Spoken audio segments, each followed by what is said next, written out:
Buenas tardes, señor presidente. Muchas gracias. Septiembre, sin duda, es un mes especial.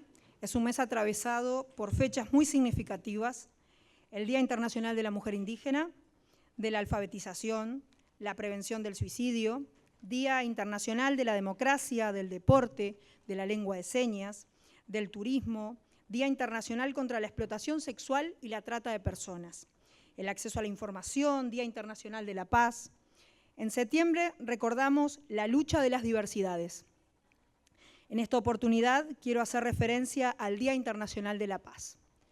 Existen muchas teorías diferentes de la paz en el mundo de los estudios de la paz. Y si pensamos en la palabra, en el concepto, no solo se nos viene a la mente el término femenino paz.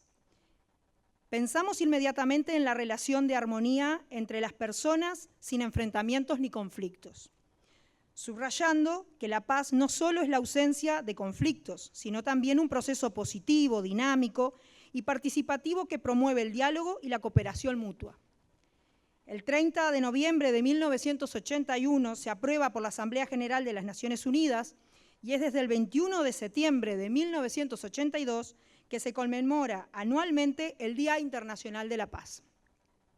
Hablar de la paz en 2025, en un mundo ausente de ella, con bloqueos económicos, alimenticios, sanitarios, con ausencia de ella, la paz, en clave de muerte, de bombas, de saqueo, de trata de persona, de aberraciones innumerables, en clave de desigualdad, en clave de hambre, de víctimas inocentes, en clave de genocidio en Palestina. Sobre todo, ausencia de ella con cara de niño, de niña, de cuerpo mutilado, en el mes que la recordamos, y no para celebrarla, sino para seguir reivindicándola como una condición sine qua non para el desarrollo de la vida, de la plenitud del planeta y quienes vivimos en él. Hablar de la paz en 2025, desde un continente como el nuestro, no es un ejercicio de ingenuidad ni una consigna vacía. Para los pueblos de América Latina, la paz no puede ser entendida como la mera ausencia de guerra ni como la tranquilidad aparente de los cementerios. La paz verdadera es inseparable de la justicia social, de la soberanía de nuestros pueblos y de la emancipación de la clase obrera y los sectores populares. La burguesía históricamente nos ha hablado de la paz mientras militariza, mientras criminaliza la pobreza y mientras entrega nuestros recursos naturales a las multinacionales. Nos habla de paz, pero promueve la violencia estructural del hambre, de los salarios que no alcanzan, de la juventud sin futuro. Nos habla de paz mientras profundiza la dependencia de nuestros países respecto al capital financiero y el imperialismo. En América Latina, la historia nos muestra que la paz es inseparable de la lucha antiimperialista. Desde Bolívar, Martí, Artigas, Fidel, el Che, Allende y muchos y muchas que nos enseñaron en la vida que la paz se conquista afirmando la independencia y la unidad de los pueblos.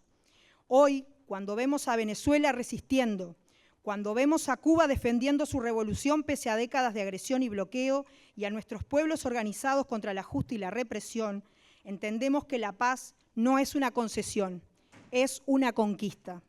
Para Uruguay, la paz en 2025 no puede desligarse de la disputa presupuestal, del derecho del pueblo a la salud, a la educación, a la vivienda, al trabajo digno.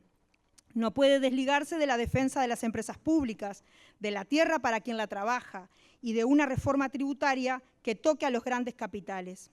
No puede desligarse de la lucha por verdad y justicia, porque no habrá paz mientras los crímenes del terrorismo de Estado sigan impunes.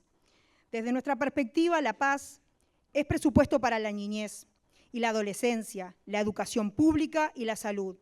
Paz es garantizar derecho a las mujeres, a las diversidades sexuales, a los pueblos originarios. Paz es integración latinoamericana, no sometimiento a los dictados de la OTAN y del FMI. Desde mi perspectiva proletaria, la paz verdadera no puede existir bajo el dominio del capital, porque el capitalismo engendra violencia en su raíz. Por lo tanto, transformar la sociedad es organizar la esperanza. Solo así podremos poner por delante la vida y no la ganancia. Por eso afirmamos con claridad, la paz en Uruguay y en América Latina será fruto de las luchas populares, de la soberanía conquistada y de la justicia social realizada. Construyamos la paz, luchando por un Uruguay y una Latina América libre, justa y solidaria. Señor Presidente, estas palabras quiero que sean enviadas a la Comisión 7 y luego a la Comisión 5 de nuestra Junta, a la Comisión de Población y Desarrollo y a la Comisión de Derechos Humanos de nuestro Parlamento Nacional y a la prensa acreditada. Como todavía tengo unos cuantos minutillos, quiero hacer mención a un homenaje de uno de los hitos más trascendentales que tuvo la historia del movimiento popular uruguayo, el Congreso del Pueblo, aquel que se llevó a cabo entre el 12 y el 15 de agosto de 1965, donde participaron más de 700 organizaciones sociales. Fue una verdadera asamblea nacional de los de abajo, uniendo a sindicatos, estudiantes, cooperativistas, jubilados, pequeños productores, organizaciones barriales y culturales. Allí, por primera vez, se expresaron de manera orgánica y unitaria las demandas del pueblo trabajador, frente a un modelo económico dependiente y excluyente. El Congreso del Pueblo fue la voz colectiva de quienes no la tenían en los grandes medios. Orientó la voz de nuestros representantes populares en el Parlamento.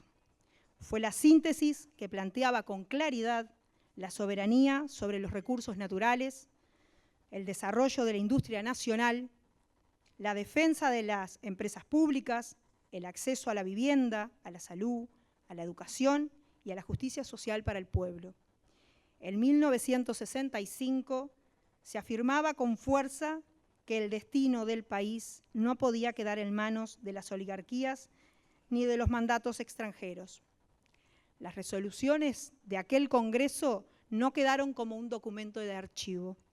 Fueron semilla de la unidad popular que años después alumbró el nacimiento del Frente Amplio en 1971. Fueron semilla también de la conciencia de la clase obrera y el movimiento popular, quienes pudimos construir un gran programa común y disputar el rumbo del país. Durante la dictadura militar, los ideales del Congreso del Pueblo sobrevivieron en la resistencia, en los sindicatos clandestinos, en los estudiantes perseguidos, en los barrios que no dejaron de organizarse, en la lucha por el no en 1980 y el 1 de mayo de 1983. Y con la recuperación de la democracia, muchas de aquellas banderas siguieron vigentes en la defensa de lo público, en la lucha por un Uruguay con justicia social, en la necesidad de transformar estructuralmente la economía y la sociedad. Hoy, en 2025, seguimos reconociendo la enorme vigencia de aquel Congreso, porque aún nos interpelan sus planteos frente a los desafíos actuales. Cuando discutimos el presupuesto nacional y exigimos más para la niñez, la educación, la salud, la vivienda, etc. Cuando problematizamos si el 1% del Uruguay, los que tienen más, los 2.500 personas con un patrimonio entre el 35 y el 50% del país, deben grabársele o no un mínimo impuesto. Cuando defendemos nuestras empresas públicas, cuando luchamos por salarios y jubilaciones dignas sin embarcar 5 años más de nuestra vejez y sin el lucro de las AFAP, cuando enfrentamos la dependencia de quienes nos quieren imponer a través de los organismos financieros internacionales.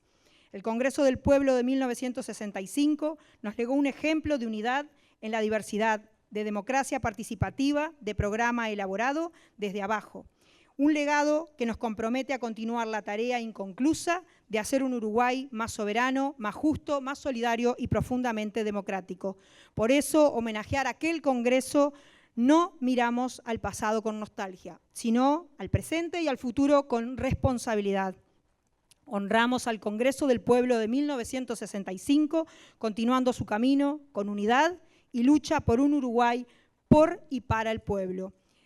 Señor Presidente, porque esto es memoria, quiero que mis palabras sean enviadas a la Comisión 7 y a la prensa acreditada. Muchas gracias.